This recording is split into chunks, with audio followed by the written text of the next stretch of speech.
Bom dia.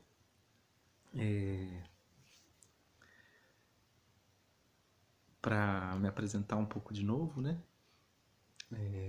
Meu nome é Daniel Ricardo Castelã, sou professor da UFSC e esse vídeo é um dos momentos de uma iniciativa que chama Fio d'Água, que é uma iniciativa que surgiu da constatação de que na formação de docentes da pós-graduação, organizada nas pós-graduações do sistema de pós-graduação do Brasil, principalmente no nível de bacharelado, é muito carente nesses espaços uma discussão sobre o que é docência, sobre o que é ensino, sobre o que é aprendizado, né? Então, já que a gente está numa pandemia e as atividades não presenciais começam a ter espaço, ter lugar, né? Esse projeto é uma forma de eu me experimentar nesse espaço, assim, né? É um espaço de formação minha enquanto docente, no qual eu compartilhando o meu processo de formação docente, isso estimula o objetivo é que se estimule reflexões por parte desses formandos também, né, desses estudantes que estão se formando docentes, assim. A ideia é que esse compartilhamento do meu processo formativo estimule reflexões e crie espaços de diálogo em diferentes formatos, em diferentes lugares, né? Crie espaços de diálogo sobre o que é a docência. E aí é isso. Eu sou Daniel Ricardo Castelã, professor do Departamento de Economia e Relações Internacionais da Universidade Federal de Santa Catarina. E hoje eu pensei um pouco em falar o que é. Isso aqui é uma atividade de formação, né? É um espaço onde eu compartilho reflexões sobre a minha prática docente, né? E sobre o meu processo formativo, meu processo de formar-me professor. Hoje eu queria expressar um pouco a importância que tem esse conceito de formação, né? Porque é nele que a gente trabalha enquanto docente. O docente trabalha sobre o processo de formação de diferentes sujeitos que estão na sala de aula, que são os estudantes. Os estudantes estão formando-se, né? Quando diz ele é formado, né? E a palavra formação também é a palavra que define educação, segundo a Lei de Diretrizes e Bases. No artigo 1º ele já fala que a educação são processos formativos, que acontecem em diferentes espaços. Reconhece que a família é um espaço em que o sujeito se forma, a comunidade é um espaço em que o sujeito se forma, o mundo do trabalho é um espaço em que o sujeito se forma, e a escola também, e os movimentos sociais. Há diferentes espaços em que o sujeito se forma. Mas então a pergunta que fica é: o que é isso? O que é o sujeito se forma, né? E aí essa noção de formação, para que a gente possa manejá-la, operá-la no ensino, né? Para que a gente possa intervir nesse processo de formação, né? Então a educação é uma intervenção que a escola faz, que o professor junto com o estudante fazem, é uma intervenção que eles fazem nesse processo de formação, né? Então um ponto inicial, eu acho que é importante destacar, assim, lembrar que não existe um sujeito que seja natural, né? Biologicamente dado, que os impulsos sejam biologicamente determinados pelo gene puramente, né? Todo ser é um ser que se forma em relações. Ele se constrói em relações. E quando a gente fala se constrói, ele constrói aquilo que pensa, né? A maneira como ele reage diante de uma faca. Como ele reage diante de uma faca. E diante do sujeito que porta a faca com uma certa expressão ou que porta a faca com uma outra expressão, né? Vai variar muito da maneira como seus pais reagiram diante de alguém que estava com uma faca, diante de alguém que usava a palavra daquela forma, né? A reação dele é construída nas relações estabelecidas no âmbito da família, por exemplo. A forma como ele vai reagir a certa cor de pele é transmitida de acordo com a cara que os pais e as mães, de acordo com a reação, com a palavra, com o comportamento que os pais tiveram quando viram uma pessoa de certa cor de pele. Isso não é natural, isso não é espontâneo. A reação a certas cores, a certos pedaços de carne, a certos comportamentos, a reação não é natural, no sentido de dado pela biologia, pelo corpo, pela carne. Isso é construído nas diferentes relações sociais que se estabelecem nos diferentes espaços. Então, na família é muito importante. Se os pais sempre reagiram com medo, na hora que cruzavam na rua, na calçada, um sujeito de certa cor de pele com uma roupa estranha, se os pais sempre reagiram com medo, o filho nota que os pais estão com medo e aprende a ter medo. Ou aprende a ter nojo, ou aprende a ter vergonha, né? Isso é formação. Isso é formação. É a maneira como o sujeito pensa, sente, a maneira como sente medo, sente nojo, sente raiva, sente inveja. E a maneira como ele pensa. E, portanto, a maneira como ele age é construída socialmente nas relações sociais que constituem esses diferentes espaços formativos que a LDB diz. Na família, na comunidade, né? Na festinha junina da igreja, na escola. Tem várias relações muito fortes ali na escola. No mundo do trabalho, o mundo do trabalho é muito importante para o sujeito se construir. Como é que ele reage diante de uma autoridade? Como é que ele reage diante de alguém que lhe paga? Como ele reage frente a outros que são seus pares também? Essas reações são aprendidas e são ensinadas, são transmitidas. É isso que garante a reprodução da sociedade. São esses processos de formação. E por isso que eles são tão importantes, porque eles permitem também a intervenção na sociedade, a mudança na sociedade. Quando a gente toma consciência, a gente consegue olhar, se distanciar e olhar. Olha, ali está acontecendo um processo formativo. E planejar uma intervenção. A educação é uma intervenção planejada nos processos de formação. A escola é um espaço onde essa intervenção ocorre. A escola é um espaço onde essa intervenção ocorre, onde a formação ocorre. Ela acontece na escola dentro da sala de aula, que é pelo plano de uma certa disciplina de intervenção na formação, né? Que aí o professor vai organizar, vai recortar determinada dimensão da vida social, determinadas relações da vida social, vai recortar e vai construir um espaço de diálogo, O ideal é que o professor também conseguisse, a escola conseguisse produzir uma vivência daquele tipo de relação. Se a gente está falando de relações de liberdade, seria muito interessante se a escola conseguisse reproduzir, inserir o estudante em relações em que a liberdade está em xeque, por exemplo. Por que a gente não vai entrevistar numa aula em que o conceito central seja a liberdade? A gente vai fazer conversas com sujeitos que estão em condição de privação de liberdade, encarcerados. Por que não? Não seria interessante se a disciplina reservasse 10% da carga horária ou 20% a inserir o estudante em relações sociais onde a liberdade está em xeque? Para que o estudante pudesse viver, sentir um pouco, sentir junto, criar empatia. Ver como o sujeito reage quando a sua liberdade é suprimida. Para que ele passasse a reconhecer o que é essa tal da coisa da liberdade. O que ela provoca nos sujeitos, né?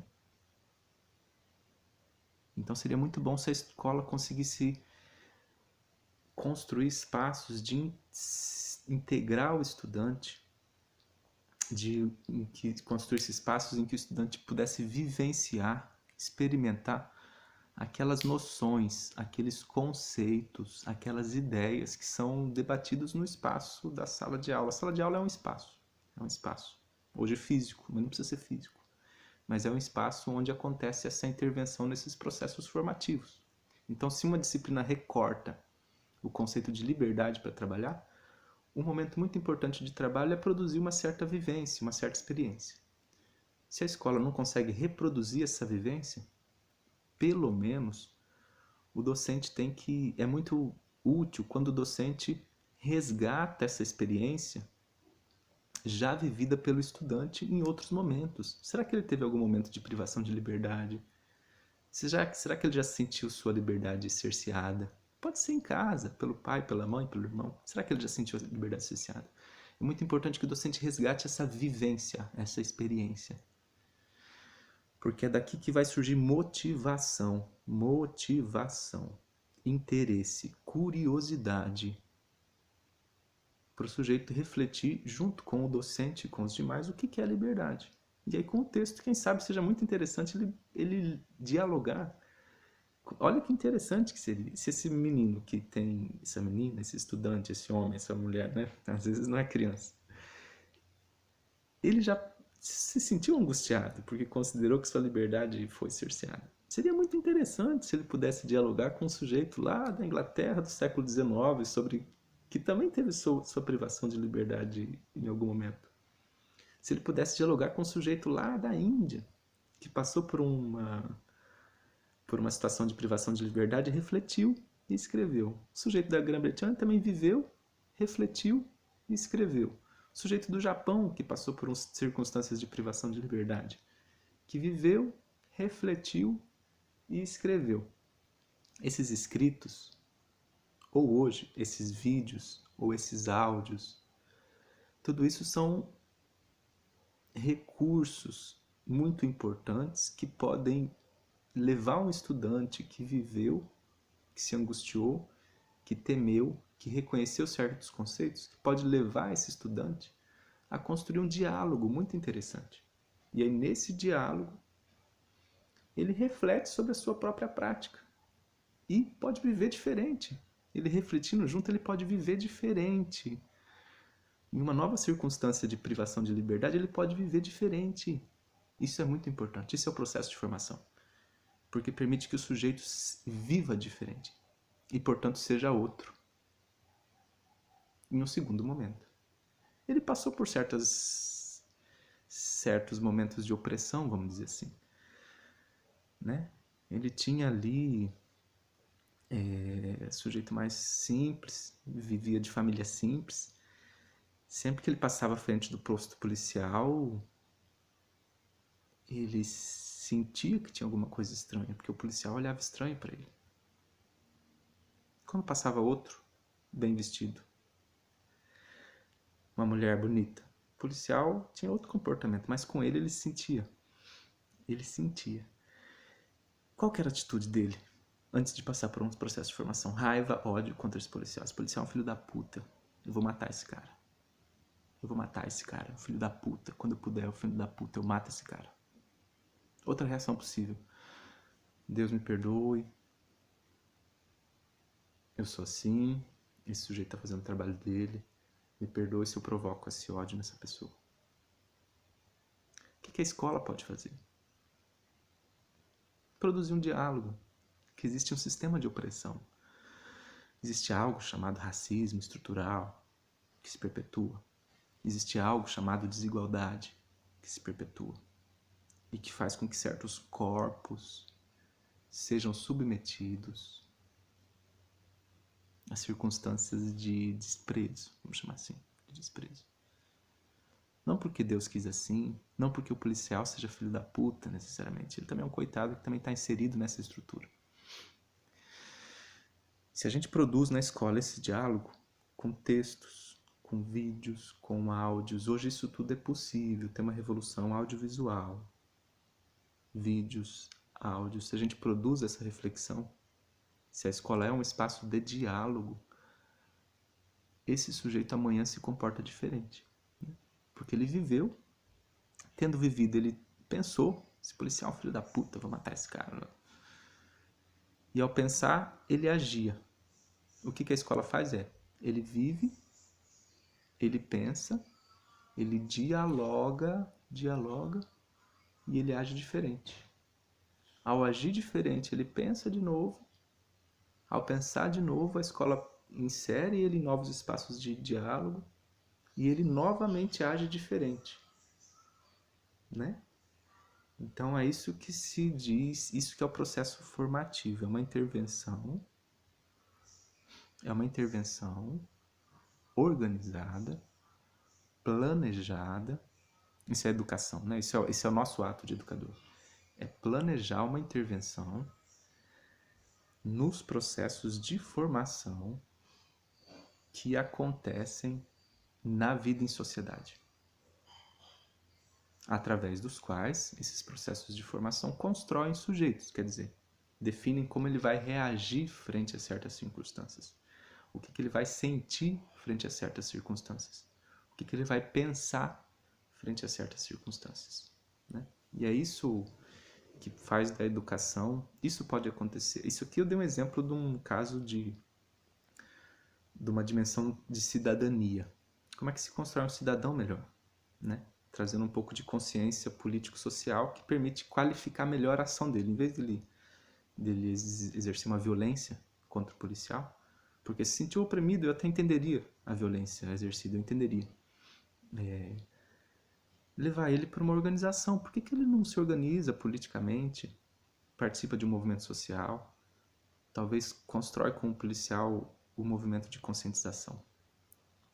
Transformar uma atitude que seria uma reação impulsiva, violenta, em outra forma de ação, qualificar a ação, né?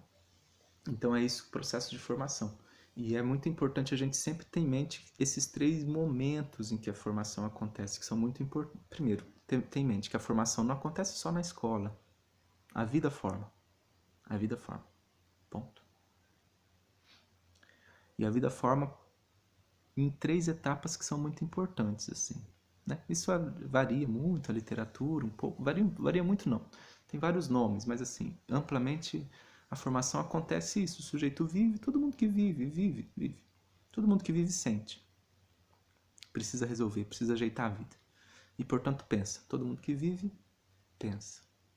Reflete sobre a vida para agir de novo. Então todo mundo que vive, pensa. Reflete. E, em geral, dialoga, constrói diálogos sobre aquilo que pensou da sua própria vida, pelo meio do processo de reflexão / diálogo, poder viver diferente. O que a escola, isso é muito importante fixar. Todo mundo que vive sente, se angustia, tem curiosidade, tem interesse, e movido por isso, é isso que move interesse, curiosidade, angústia, medo, solidariedade, essa sensibilidade é que move o pensamento. E é o pensamento movido por essas coisas que é uma força muito grande para buscar o diálogo. E é aí que entra o texto. É só aí que entra o texto na sala de aula. O texto é um momento de diálogo. É um momento de diálogo sobre algo que o sujeito viveu. Viveu, pensou, dialogou. O texto é o momento do diálogo, construído na sala de aula, que deve remeter à vida, aos sentimentos que o sujeito teve. Do contrário, a palavra oca é fantasia. Se o professor não organiza, não insere o texto, fazendo menção, buscando, identificando, fazendo o sujeito reconhecer circunstâncias de vida dele próprio, ou sensibilizando, ele pode não ter vivido uma situação de opressão porque ele nasceu numa classe legal. Mas se o professor não coloca vídeo, não coloca aula, não leva ele para ver a cara de sofrimento de quem passou por uma situação de opressão, para que ele possa se sensibilizar. Se o professor não faz isso, o texto é palavra oca. Ele não consegue entender o que é opressão porque ele não viveu opressão. Da mesma forma que ele não consegue entender o que é choque elétrico se ele não colocou o dedo na tomada. É impossível. As palavras são fantasia, fantasia pura. O texto é fantasia pura. Por isso que Paulo Freire tem uma noção muito importante, que ele fala que ler o mundo precede a leitura da palavra. A leitura do mundo precede a leitura da palavra. O que isso quer dizer? Isso quer dizer que o sujeito lê o texto, ou seja, construir um diálogo com alguém que viveu, ele tem que ter refletido sobre a sua própria vida, ou tem que ter refletido sobre a vida de outros com os quais ele se solidariza. Por isso a importância da comunidade. Por isso a importância de resgatar as relações sociais, de inserir o ensino nas relações sociais que ele vive.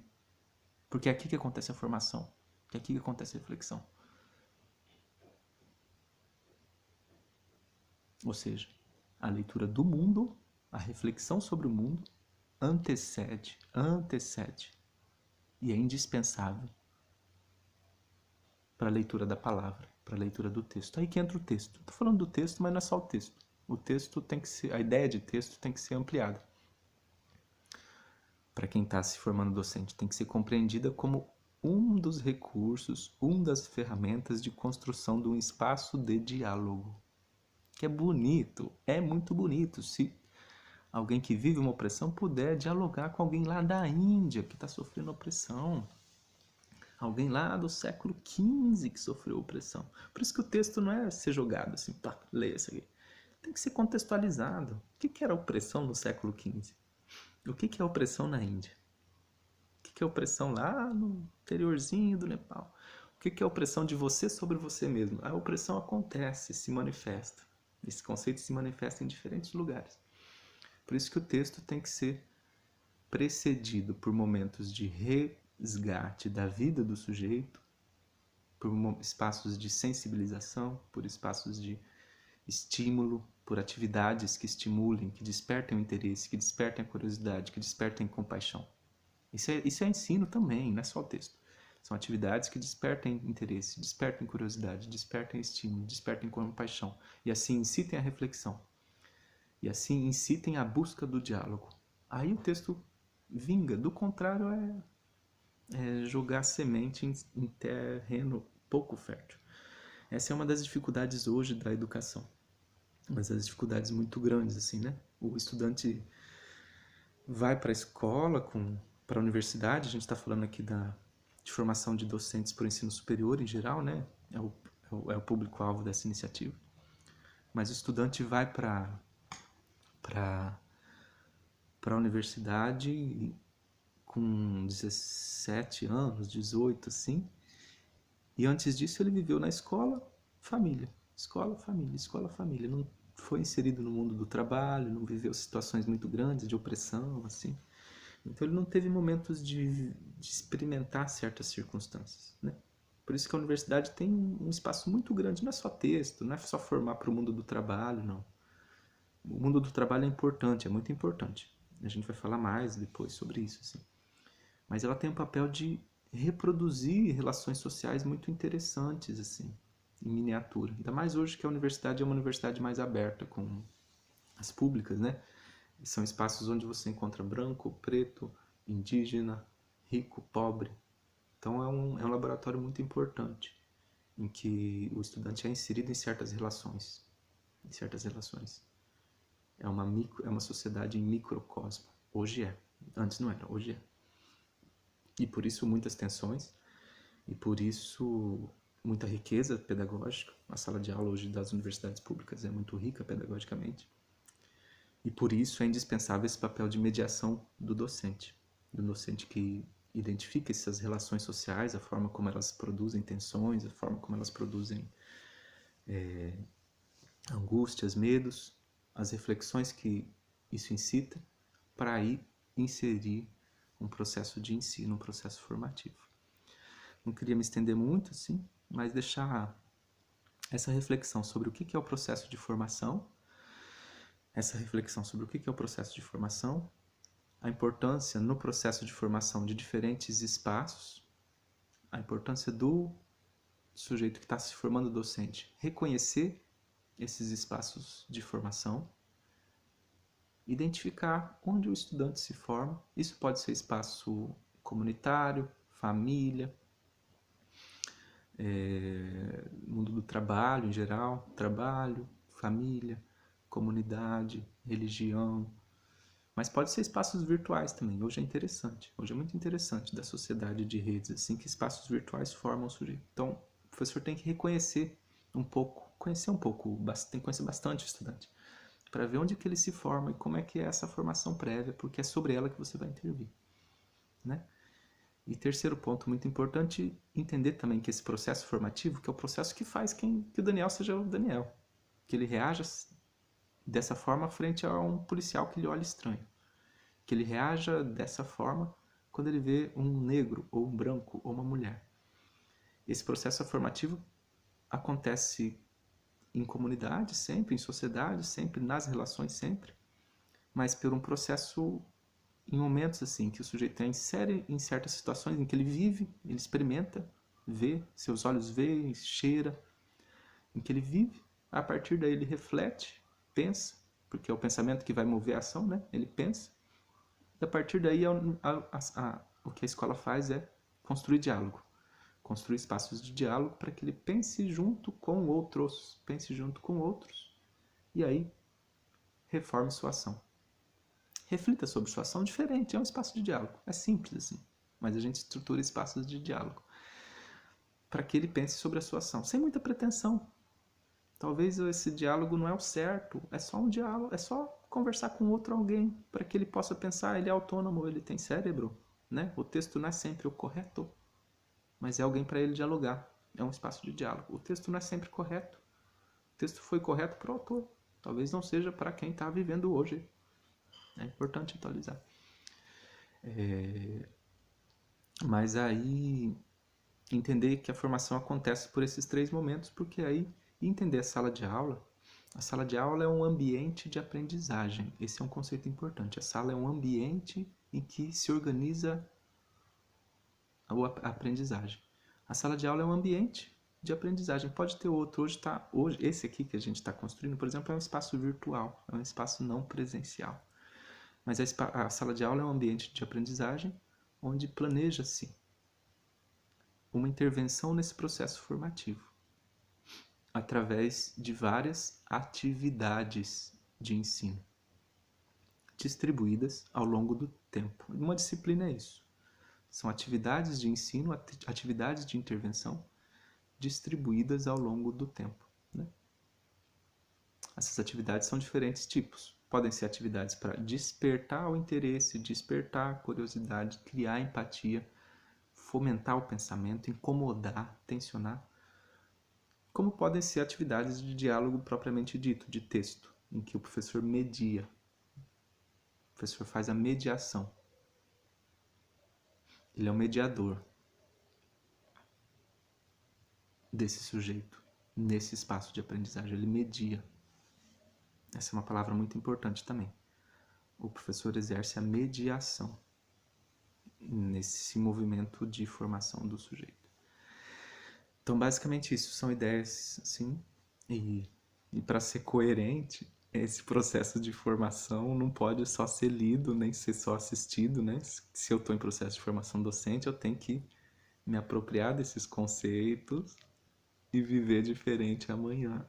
Então, na próxima disciplina que eu for planejar, levá-los em conta, né? Dialoguei com o Daniel, me apropriei desses conceitos, dialoguei com outros também. O Daniel suscitou a reflexão a partir de outros diálogos. Eu dialoguei com Paulo Freire, com Jesus Martim Barbeiro, que minha companheira me indicou,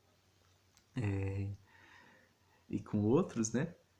O Daniel dialogou, me propôs um diálogo. A partir desse diálogo eu experimento uma prática, eu me aproprio desses conceitos, tento ver, será que faz sentido esses conceitos ou não para mim? O que eles significam para mim? E a partir desse significado eu reformo minha prática. E aí, a partir da prática, eu penso de novo, produzo diálogo, reformo minha prática. Por isso que é um processo indefinido, infindável, né? Infinito. A formação nunca tem um ponto de chegada, ela acontece sempre, né? Começa ao nascer, termina quando a gente botou o paletó, né? Termina quando a gente botou o paletó. Bom, e aí é isso. Então, e aí é isso. Para ser coerente, esse vídeo não tem que ser só assistido, esse espaço não tem que ser só assistido, mas assim, tem que ser digerido com bastante paciência. Ou seja, isso quer dizer, tem que ser vivido. Sem a experiência de vida, não se produz reflexão, e sem reflexão não tem diálogo. Então não serve para nada se esses vídeos forem só assistidos, assim. Por isso que eles têm que ser a conta-gotas, tem que ser tem que incitar a busca de outros textos, porque aí o formando, né, quem está se construindo docente, passa a conduzir a sua própria prática de ensino, passa a conduzir sua própria prática de ensino, sua própria prática docente, passa a ser o autor, o condutor do seu processo formativo, quem dirige o seu próximo. Ele dirige o próprio processo formativo, ele é o próprio professor dele, você é o próprio professor de você mesmo. E vai buscando diálogos e outros em diálogos com outros. Aos pouquinhos você se torna seu próprio professor. É a principal atividade docente, é se ensinar a si mesmo. Mas basicamente isso. O vídeo ficou comprido, mas achei que fosse importante. Era um tema mais complexo, mais abrangente. Espero que tenha que possa contribuir, incitar reflexões e que cada um avalie o que serve, o que não serve. Busque outros textos, outros diálogos, outras formas de pensar, de refletir, para ir se construindo aos poucos, docente, sem expectativa de o que é ser docente. Ser docente é ir se formando docente, é ir conversando sobre docentes e praticando, né? Muito obrigado.